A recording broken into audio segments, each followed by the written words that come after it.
코로나19 여파로 피해를 입은 소상공인과 자영업자는 직접 소득과 매출을 증명하지 않아도 2차 긴급재난지원금을 받을 수 있게 됐습니다.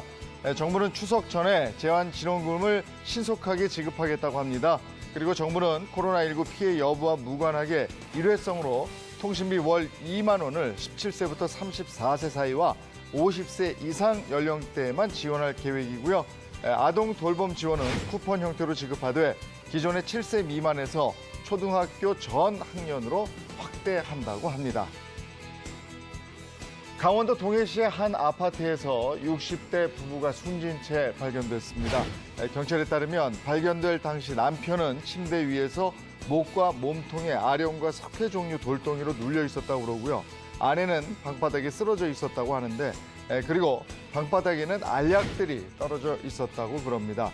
약물에 의한 사망으로 보이는데 부검 등을 통해서 정확한 사망 원인을 조사할 방침이라고 그러네요.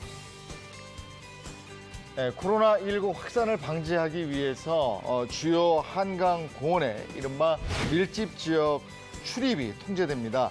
주차장, 매점, 카페도 밤 9시에 문을 닫습니다. 확진자가 마스크도 쓰지 않은 채 한강 내 편의점에 방문한 사실도 확인돼서 이 같은 조치를 시행하게 된 거라고 그러네요. 이 조치는 사회적 거리두기 2.5단계 시행이 종료될 때까지 적용이 된다고 합니다.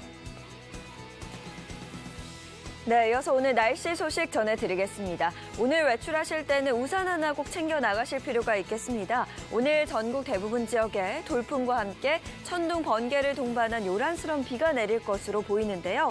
이 비는 새벽 서쪽 지방부터 시작이 돼서 낮에 전국 대부분 지역으로 확대될 것으로 보입니다.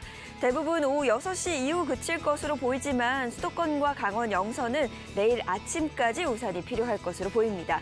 자세한 비 예상 살펴보시면요. 동해안과 제주도를 제외한 전국에서 10에서 60mm의 비가 올 것으로 보입니다.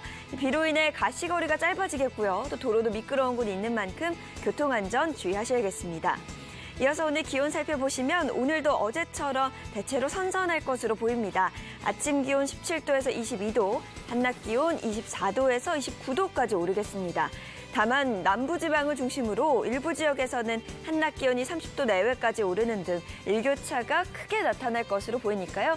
감기 걸리지 않도록 건강관리 잘해주시기 바랍니다.